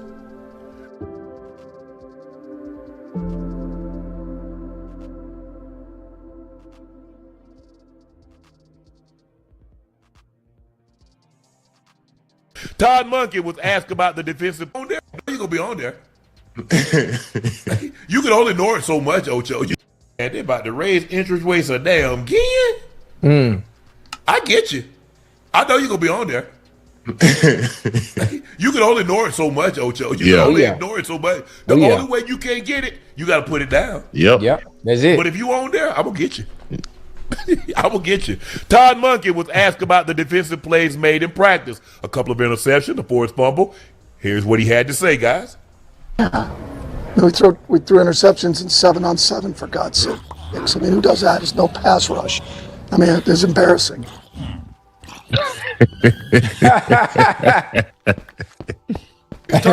Is he being for real, Ocho? Nah. Hell, he trolling. He definitely. He got to be trolling. Yeah, Because I he played with John, and John threw interceptions in 7-on-7. Hey, I was getting ready to say the same thing. The hell? Carson, I've seen the greatest quarterback of all time during my tenure there. In 7-on-7, throw interceptions. Yes. I've seen Carson Palmer throw interceptions. I've seen Achilles Smith throw interceptions. Everyone throws interceptions in 7-on-7. I think he was trolling though. He had to be trolling. He got to be trolling. Hey, He got to be. He got me. He got me. He got you? Yeah. He got to be trolling. But they said he was Ocho. Guys used to get boots. They would get gifts if they picked John off. They're trying to get the pick. They're trying to get that money. Yeah. Oh yes. Yeah. You got to think too. You know, and some guys, that was their game, Joe. Yeah. Their game was Wednesday, Thursday, Friday. That's their game. Yeah. Oh, I ain't finna make me look bad. Because guess what? If you make the guy, if you make that guy look too bad too often, they gonna get his ass up out. They gonna put somebody else in there. And I ain't telling what I'm telling. I ain't telling what somebody told me. I'm telling you what I know. I've seen. Right. Yeah. Damn. Hey, listen. 7-on-7. I don't know what he got. I don't know what they think. I mean, what do they think? They supposed to just let you complete passes? Hey, do you know they get paid on the other side of the ball too now? Man, what you talking about? What you do want to do, Uncle Joe, especially in 7-on-7, because there's no pass rush, you would like for the decision making to be a little bit better. Yeah. Yes. Being that there's no pressure. But again, those that are on the other side of the ball, they get paid to play ball too. It ain't gonna be that easy every single time. But the problem is that what you got to do, Ocho, but there still has to be a clock. How many times do we say, bro, what you think you in 7-on-7? You just go sit back there and pat the damn ball? Yeah, playing around, yeah. That clock better go off of your damn head. Yeah. Absolutely. Hey, you up on the center, and you got a route. That's obviously if it's a 3-step route, you throwing slants or you throwing spot routes. You know what I'm saying? You throwing something quick. But if it's a 5-step, Hey, when that back foot hit, you know the coverage. That ball better come out. Okay, you keep on doing this right here and watch Myles Garrett put his helmet right between your damn shoulders. Okay. So I don't know what he's up. Just so you want to have the hold the guy just hold the ball. That's exactly what's going to happen. And that's why you see guys, because they get so used to 9 and 7 on 7, Joe. It isn't a pass rush. That's why you see guys' helmet coming off. Like, bro, how you not see that? Because in 7 on 7, they told him to wait until somebody came open. Right. And the clock doesn't go off. That ain't what our quarterback do. You better throw that ball down or throw it out of bounds. Get your damn head rattled. Knock hell out you. And hold on, and Coach Monkey better understand now. You know what defense he got over there? What he got? Forgot. What? That's a top 3 defense over there in Cleveland, Joe. Yeah. Man, them boys ain't no joke. You complain about interceptions. Shh. Understand who you got now. Know your personnel. I mean, you tell them, hey, you got to make a decision. Obviously, hey, the thing is, though, Joe, what we did, the way we lived, we would have like 4 to 5 periods. Yeah. And it's 10 plays per period. Now, you can look and see. I never did. You can look and see what the coverage is versus the play that you're going to run. Because you got, you're telling the defense, okay, we want you in this coverage. Yeah. That's what they run, this formation, this play, this area of the field. So, so you can look and see. I ain't want to look and see. That's cheating. I ain't going to be able, hey, Greg, G. Lloyd, what coverage y'all in? Yeah. Rest is on Kevin Green. Now me and Kevin Green, we did brother-in-law some stuff. Yeah. Hey, Sharp. Hey. All right. Hey, you see the power coming? Pull me out the way. Hey. Yeah. Come on, Sharp. Let's make it look good for the camera. Yeah. Hey, good job, Sharp. Yeah. Hey. It's just the thing is, in basketball, bro, like even in practice, we play 5-on-5. Hell, the damn defense know all our damn plays, so they cheating plays and all that. Yeah. Damn. Hey, I hate that. Hey, Joe, I hate that, Joe. Come on, man. Y'all already know what the hell we running. You already over there before I get my ass over there. Damn. I hate that. And Joe, don't let them make a play in practice. They get to celebrate. Oh, you see, there you go, Ocho. There you go, Ocho. I hate there that. you go. See, now I'm mad. I'm mad. You know the play. Yeah. What are you doing? Now I'm mad. So now I got to go back in there, get that lick back. Right. No, I ain't out. Come on. Hey, see, I used to like it when Seven get mad. Because see, Seven get mad, he called everybody back. Yeah. Hey. Sharpie, Foots, Eddie, come on. Yeah. Oh, yeah. You're in trouble now. Yeah. You should have pissed Seven off. Hey, it ain't nothing like y'all ass up. Hey, it ain't nothing like when practice get a little spicy though, boy. I'm talking about yeah. Y'all, hey. Yeah. Well, I've been on some teams. I'm talking about practice used to be so fun, bro. I'm talking about competing at the highest level. Yeah. I'm talking about going at it. It's nothing better than that, bro. That's how you And get you know what, Ocho? The best time, because don't nobody know nothing. Right. 2 minutes. Oh yeah, because everything minutes. unscripted. Yeah. Everything Unscripted, Joe. So they can't cheat. They got to call everything honest. You ain't making no pass. Oh, you could look at the sheet. Yeah. Now you got your ass cooked. Yeah. Mm-hmm. You got to play honest. Yeah. Man, I remember when I first got back to Denver. And like I said, you can look at the card and see, tight end's gonna do this, tight end's gonna do that. Mm-hmm. Man, them jokers cheating their ass off. So Ocho, I'm hold up, this year 13 for me. Yeah. I ain't as quick, I ain't as quick as I was, look, the quickness ain't what it used to be, but they cheating. That's the worst shit. I ain't think, man, I remember my home house in the back of the tight end. Goddamn, homeboy, what going on? I said, man, how this nigga cheat their ass off. I said, looking at the card, he said, I know. Might say 2 minutes. Ones versus the twos. Because normally that's how we go. We go ones versus the twos. Two, yeah. And the offense, the defense go ones versus the twos. Yeah. Cook them niggas right down the field. I bet you we completed 10 passes. I caught 7 of them. I Damn. was dog tired. I'm talking about dog tired.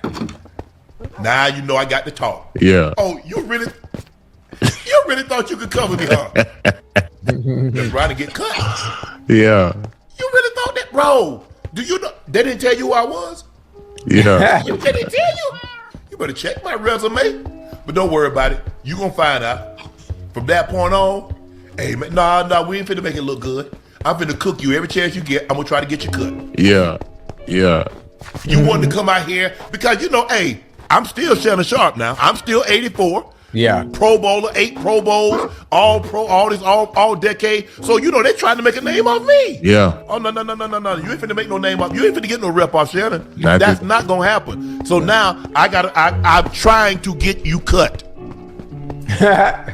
That's my purpose. Every day in practice that you go against me, I'm trying to get you cut. Right. Hey, I ain't mad at you, bro. Nah. Cause you started this. You could have just left me alone. And the funny thing about it too, Uncle Joe, with Unc talking the way he talking and trying to get him cut. Matter of fact, players that are trying to make a team, if you look good against the ones enough times, Thank you. you will get a job. Yeah. Thank you. You get a job off that. Yeah. Yes. Oh, we got to keep him. Well, he looked good against 84. We got to find a spot for him. I Amen. got cut my rookie year. We playing the Raiders. Yeah. Cause you know, Ocho, hey, I was a wide receiver then. I had Tim Brown though. I had Tim Brown. You got the 81? I had the 81 on. But I would like move with the ball. So I might be the only person I wasn't gonna be was Sam Grady. Sam Grady was Olympic. He won the silver medal in the 100 meters. I couldn't beat him. But I could be Tim Brown. So I was Tim Brown. I went deep like 3 times in a row. I went deep twice on Wednesday. I went deep Monday. Then I went deep twice on Friday. You know, Friday practice, everything's supposed to be buttoned up. And fast, yeah. Friday afternoon, he was gone. Woo. Fast Friday. You got him up out of there? They looking at it like, hold on, this a rookie. This ain't Tim Brown. Yeah. So what you think Tim Brown gonna do? Yeah. Hey. When I know what you're talking about, Unc. They put you in that situation. They say, hey, we need you to play Kobe today, or we need you to be AI today. Yep. You know. So look, we had a guy. We had him to be AI, and it's like you don't even get to think. You just play. You shoot when you Do whatever want to. you want. Oh, that boy carved us up one day. I'm talking about carved us up because you ain't got to think. You just catch the ball. You get to do what you want. Right. Once you got to put some thought into that, that's what guys start to mess up. But I know exactly what you're saying, boy. They tell you somebody, you go out there, I'm talking about you go off. That's Rod Smith. That's how Rod Smith made the team. Rod Smith came out there one day. He was the Raiders. He was a Rocket. They say we call him Bottle Rocket. Yeah. Right. Say get him Bottle Rocket because he was Rocky. Oh yeah, we called him Slim Rice because he was Jerry. Hey, Puss was cooking everybody. Man, they best try to put Puss in the game. First game Puss ever played in. Yeah. 5 seconds on the clock. A 3-by-1. Put him on the backside. Matched up against Darryl Green. Ooh. A 40-yard Hail Mary. He jumped over the top of him and caught it. Damn. Yeah. DG too short. He was too short. Damn. Ever since then, Puss been, he played. Next, that was in 95. 96, he backed up. 97, they got rid of the starter. Puss been in the starting lineup ever since. Ever since. Hey, I remember Ed McCaffrey, Unc. Man, his arm was so big with them little tiny ass shoulder pads. His shoulder pad looked like it was full of He's 8 man. Ed had kicker shoulder pads. That's what it was? Yeah. Why is that? This part of his shoulder, like they wasn't even covered. Right. Everybody's shoulder pads covered their shoulder. Not Ed's. Ed's wasn't covered. They so flimsy. You're right. Those shoulder pads was so, he might have had Kristen's shoulder pads, his son. Yeah. Hey, you know who else did that? Remember Michael Bennett? Remember Michael Bennett's shoulder pads? Yeah. Hell yeah. But Ed always, we cut the pants up. We was the first one to take all the lining out of our pants. Out your pants. All that stuff that y'all, they got that from us. Yeah. I saw Ricky Jackson do it. Ricky Jackson was the first person I saw wear no pads in his pants. Yeah. And I always said, man, if I ever become good, I'm definitely doing that. How you do that? How you play without no pads in your pants? Man, you got to be able to move, Joe. You got to be able to move, Joe. I ain't yeah, all that slow you, hey, Joe. I ain't have no pads. I had a helmet and shoulder pads. No mouthpiece, no hip pads, no thigh pads, no knee pads. Hold on. So when somebody hits you here, you feel it a little more, right? All right, yeah, you feel it. But good luck trying to. Hey, and your pants, they were like tights. Just yeah, like that's it. Your compression pants that's under your yeah. That's what our pants is like. Streamline. Pick it up, put them down, Joe.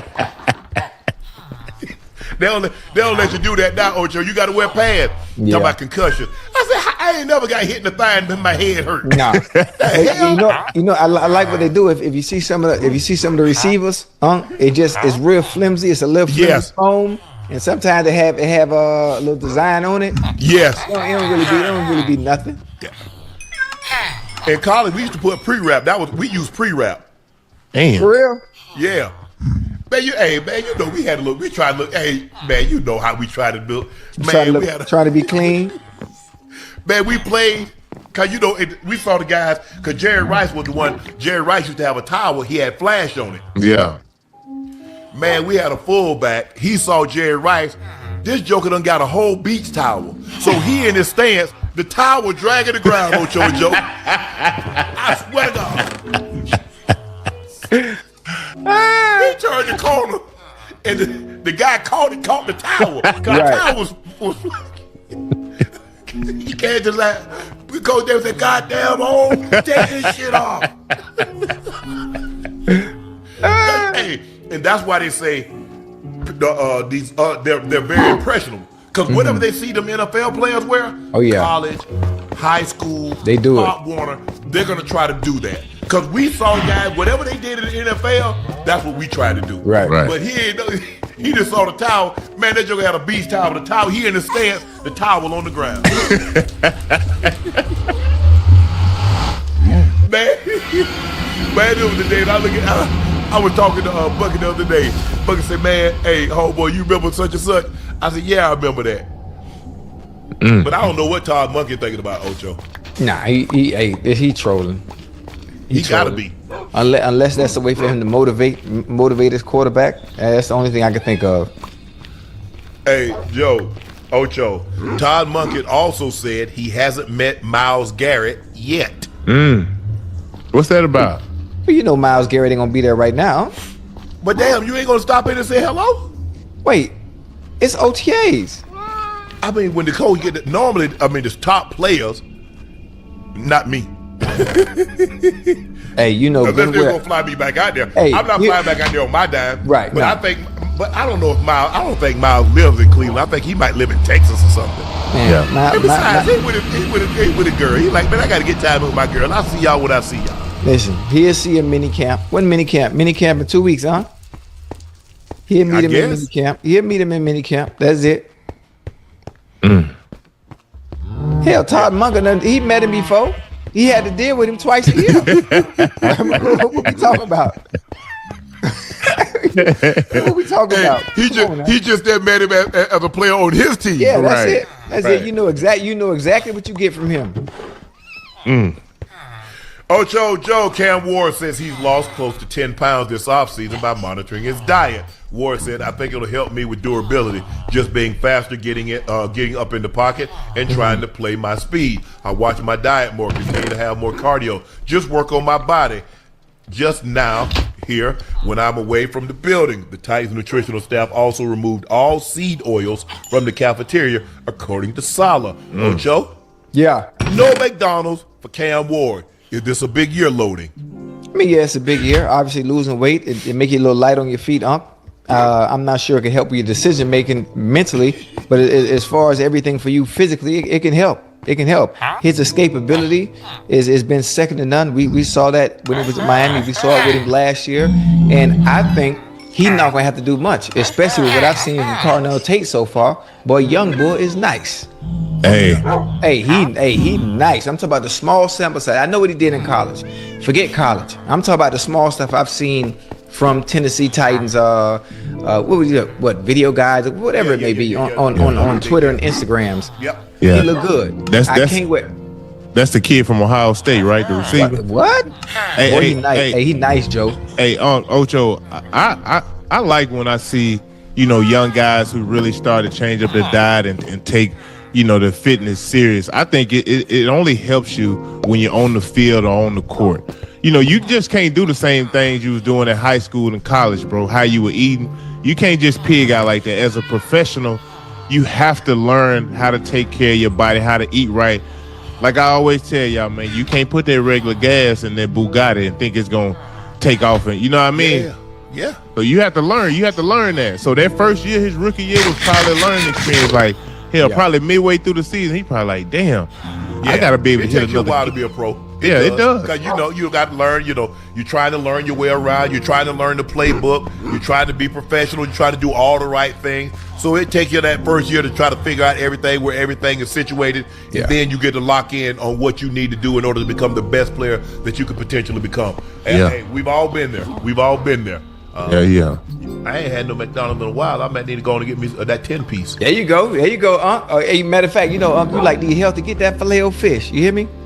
Man, I ain't had no Filet-O-Fish. Man, I ain't had a Filet-O-Fish in about, oh my goodness, 30, 35, 40 years. I ain't had no Filet-O-Fish since high school. Well, you know what? You need to treat yourself, huh? Yeah. I understand. I understand what Joe talking. I understand what Joe talk about. But I'm an anomaly. That ain't work for me. You feel me? Hey, Joe, I couldn't function without that McDonald's, Joe. I don't know what it is. Damn. Hey, you take any probiotics or any of that, Ocho? I do. Pro who? I know Ocho don't take no vitamins, no nothing. Wait, what is called pro who? Probiotics. Where you get that from? Put that good bacteria in you. You gotta teach him something. Hold on, but where you get it from? You can get it from GNC. You can get it from a supplemental store. Health food store. GNC. Well, that's in Atlanta? Oh, man. They're all over. They're a nutritional store. Come on, man. Hey, y'all know damn well I don't know nothing about no damn nutritional store. A vitamin shop. You can go to a vitamin shop. Yeah. You don't take no supplements, Ocho, no vitamins or nothing? Man, fuck no, Joe. I don't know what's in that shit. You take those Sparks. Hey, I tell you, hey, that's the only vitamin I take, Hey, now we talking. Now we want to talk about popping a pill. That's what I'm gonna pop. Pop me a roll. Shoot. Now we talking my language. Goddamn, you talking about do I take some probates? What I don't know about no damn probiotics. Hey, boy, you special, boy. Huh? You special. You don't take no I gotta take some vitamins, Ocho. Hey, Joe, but give me some ideas on what it takes, Joe. I'm not sure how it can help me right now. I take digestive enzymes. Yep. I eat pineapples. I eat blueberries. I take a lot of stuff. I ain't gonna even hold you. Hey, Joe, give me an idea on what it takes, Joe. I try anything once. Now, if it's nasty, well, you gonna have hell on your hands. Once ain't gonna make it. You gotta eat because it has to build up in your system. Huh? Over a period of time, bro. You can't just take it. You go to the doctor. The doctor say, okay, this is a one-time dose. They don't give you no medicine that's a one-time dose. You have to take everything over a period of time. Now, when you say a period of time, how much we talking? Because I ain't got that kind of discipline to be taking no goddamn pills. Well, don't even worry about it. Yeah, don't. Don't even worry about it. I take magnesium. I take all that. Yeah. See? Yeah. Magnesium? What, you think you're a Marvel character? You see me? Look. Who was that, Mr. Who? That's Meteor Man. Meteor Man. Okay. Robert Townsend. Yeah. Ocho don't know nothing about that. Yeah. Hey, I'm Ocho. Hey, my bad, man. I'm my bad, man. Y'all on a different wavelength than I am. I just, I mean, I'm gonna do some research. I'll say between 4 and 6 weeks. Wait, I won't see results until about 4 or 6 weeks. Yeah, just like when you work it out. You gotta be consistent, bro. Yes. Okay, Joe, give me an idea. Give me an idea on what to get from NGC. You need NGC. You don't take no fish oils or none of that. You need all that, bro. Hey, as active as you are, you need something to keep them muscles and joints lubricated, bro.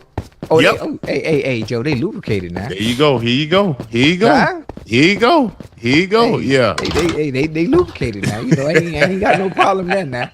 I give you a nice oil change every blue moon. There you go. What you using? Astro Glide and baby oil? What you using? Yeah.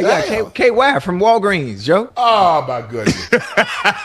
Man, I went to man, they sell. I saw that in the airport. What's that? Man, I went in there to get me some orange juice and some water. What? And I looked down there. They got Astro Glide. I said, huh? Yeah, I'm I telling said, you. well, who gonna get that? Hey, Hey, cuz I'm going to put this. Hey, I put it in my pocket. Yeah. You can't let nobody see you get. Hey, you go to CVS and get condoms. Would you like a back? Shut up! Hey, don't even worry about it. I'm gonna go over here to self-checkout. Hey, man. hell no. Hey, and then they pick. Hey, instead of just running across, they pick it up. Yeah. Look, yeah. Come on, man. Y'all doing too much. Yeah. Hey. Man, you got a line right behind you. Yeah. And they pick. Hold on. Just run across them. They got the whole thing up. Would you like a bag of this? No. I want you to put my stuff down. Hey, I wait and let everybody get on up out of there. You know what I mean? Like, yeah. Don't be put me on blast. Don't put me on first street like that.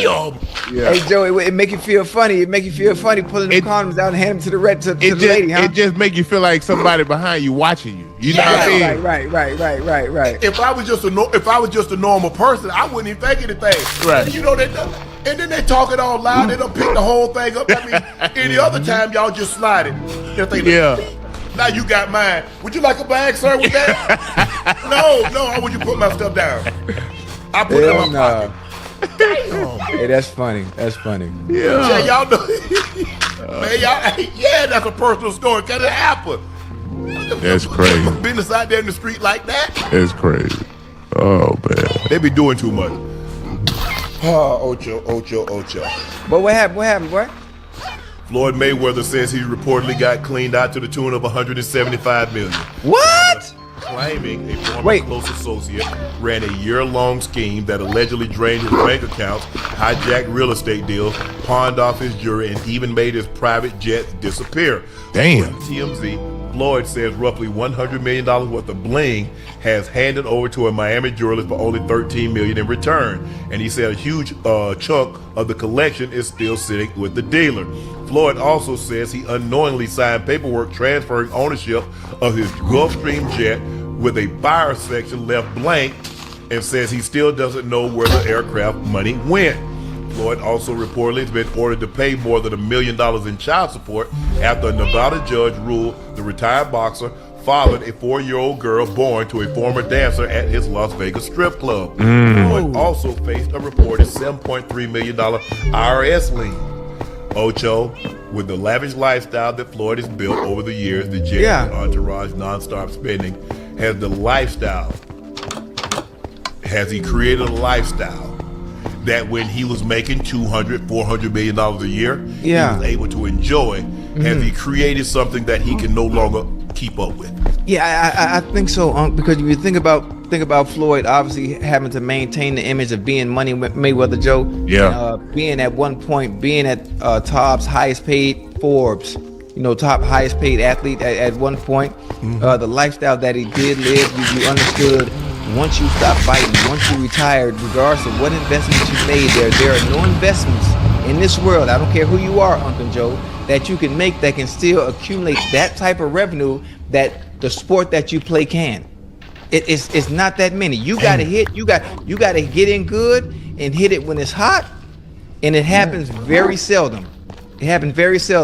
So I hate this. I hate this for you, my young bull, man. I hate this for my young bull, Floyd.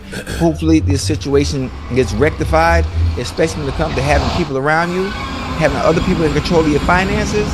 That's a no-no, Joe. That's a no-no. Man, that is a big no-no, especially with the kind of cash flow Floyd having. You know you can't sign anything blank. Joe, when they come to us and they try to get us to sign these blanks when it comes to our autograph. No, bro. Do you know how many jerseys that you can put these on? Do you know how many pictures you can? No, bro. I'm not signing no blanks. Yep. Look, I'm not gonna address the child situation. Whatever he and hopefully the co-parent will get that worked out, get that resolved. That ain't got nothing to do with me. I don't really care. I don't really care about that. Hopefully, whatever needs to be done will get done. Damn. But first of all, before I get to second, third, Ocho. Yeah, talk to him. $100 million in jewelry. Damn. Ocho. Yeah. $100 million in jewelry, Ocho. But hey, Unc, it's Money Mayweather, Unc. It's Money Mayweather. He had an image to uphold. 100 million, bro. Man, but hey, Joe, you talking to the cheapest athlete of all time. You ain't gotta say it. You ain't gotta say it to me. It ain't something I would do. You know how I move when I played, Unc. Joe, you know how I moved when I played, and I always talked about it publicly to let you know. It ain't no point. The value is not the accessories that you're wearing. You already Floyd Money Mayweather. Right. Your name is the value, not anything you could purchase, not anything you could drive. You got 2 hands and 2 feet, and just one of you. You need 1 car. 2, if that. Get your car in the truck. That's it. That's all you need. But he had an image to maintain based on what he created and who he was. Hey, so he only got 13 million out of that 100? Is that, did I hear that right? That's what the report he said somebody else got the money. Yeah. Somebody According to else TMZ, took the jury. Floyd says roughly $100 million worth of bling was handed over to a Miami jewelers, S meaning more than one, for only $13 million in return. It says a huge chunk of the collection is still sitting with the jewelers, with the dealers. You got to understand too, Joe. Diamonds. When you purchase diamonds, it's like cars. Once you walk out that jewelry store, you can't get back what you paid for it.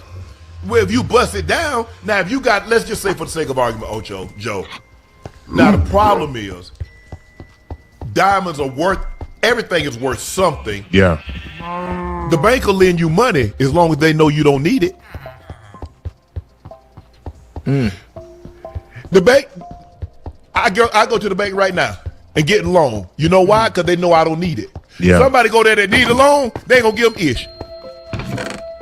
That's how it works. Yeah. A bank is a great place to borrow money as long as you don't need it. Yeah. That's how people say, well, damn, how he get a loan? Because they know he had the money. You actually need it. You need it for a medical emergency. You need it for a graduation. You need it for something. Man, you need it. Now you can't pay me back. Yeah. And see, that's the problem, Ocho. If I know you are in financial, I'm not giving you the value of what it's worth. Right. Why you think pawn shops exist? Pawn shops don't give you the value, and they charge you 10-15% on your money, and then they give you X amount of days to bring your ass back and get it back. Yeah. Damn, man. I ain't telling what somebody told you. I know how pawn shop operate because I know people that took stuff up there. Yes, sir. Nah, hey man, hey Sean, no, go and take it to the pawn shop because I already know you ain't gonna give me you ain't gonna give me my money back. Right. And then you ain't gonna want to leave it with me. You want to keep it in floss. Take it to the pawn shop. Yeah. You know what the good thing is about this, right? Is Floyd can overcome this with them 3 fights. Them 3 fights that he has scheduled, he can overcome this debt, pay it back. Now the problem is, once he recoups the money that he's lost, maybe not be able to recoup all of it, but he gonna get a nice lump sum. And he changes his lifestyle.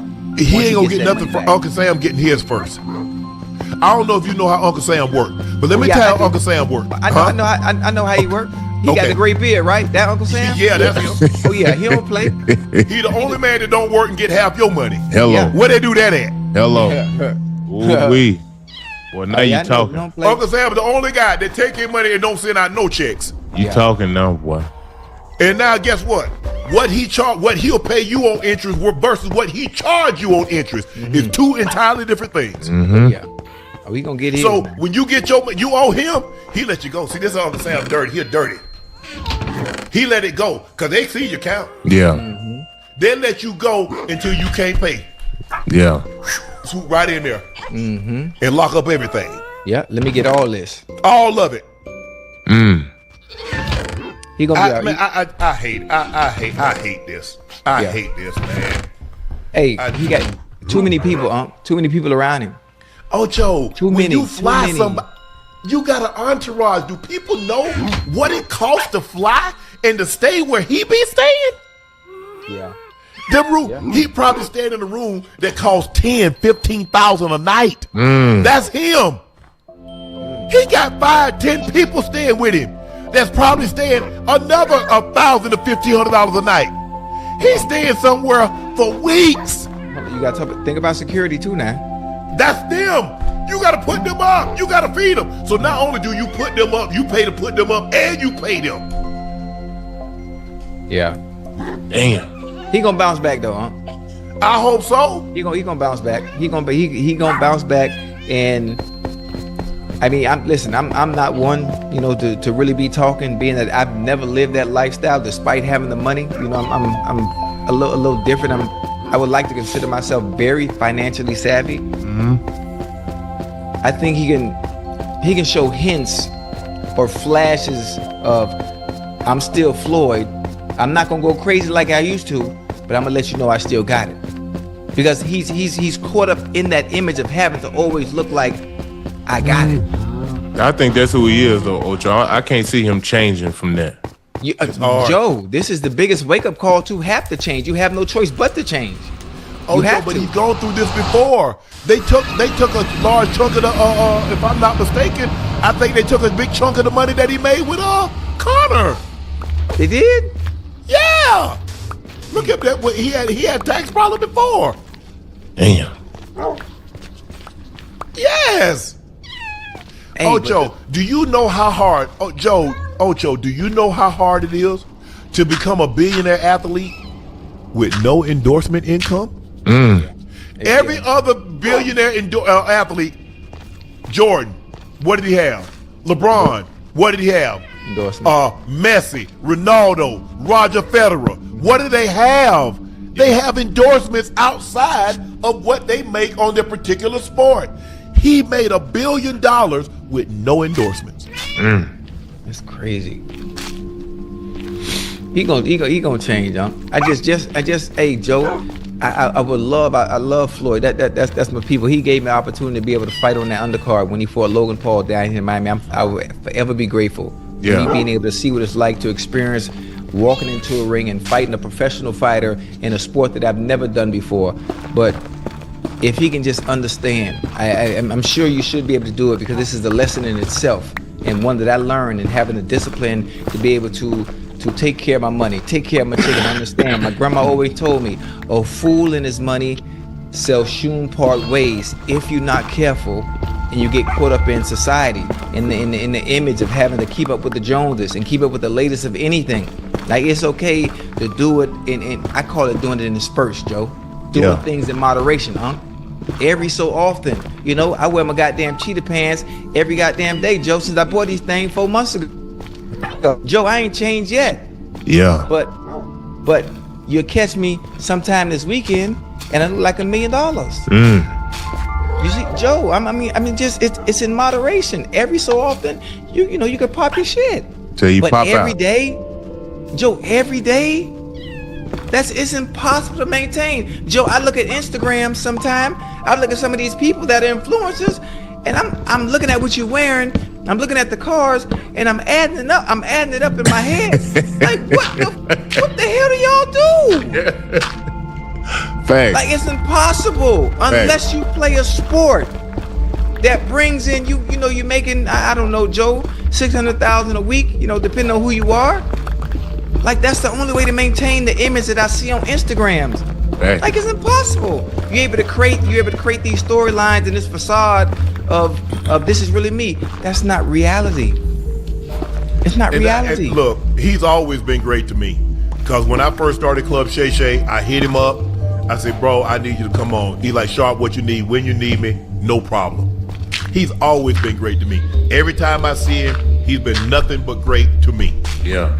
I just hate to see him in this situation like this, making all the money that he's made and to be in a situation like this. I hate it. Right. I really do, man. I hate it. I hate it. I hate it for us. Yeah. I hate it too. But the good thing about it, the good in this situation, Unc, is his body is still willing to enable. People will pay to watch him fight, even though he's going to make the money because people are paying to watch him lose. Yeah. They're paying to watch him lose, so he gonna make it back. He's gonna make a huge lump sum of it back in this 3-fight deal that he has coming up. He gonna be all right as long as he changes his ways once he gets some money back. Well, after he Ocho, pay him, I'm trying to figure out why you need 2 jets. 2. He only had 1. Money Mayweather. Yeah, 2. 2? Yes. Yes, said 2. Hey. Damn. And that's what I tell people. And fuel costs, bro. If it's $15,000, $20,000 an hour, and you going to Dubai, Hey, can you explain something to me? Hey, Joe, how does that work, Joe? What you How does it mean? work? Like, how do the individuals like Floyd having a plane and it says money? You have a Mayweather on staff it? full time. So when they they're own- not flying, they still get paid. You have a yacht. You have people that work full time, even then when you're not on the water. You have upkeep. You have maintenance. That's why it says it's best to lease or to buy shares. So when you need it, you get it and go. Mm-hmm. So Now look, you know there's some people, I don't want to tell their names. I know people that they got so much money, the husband and the wife never fly on the same jet.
Huh?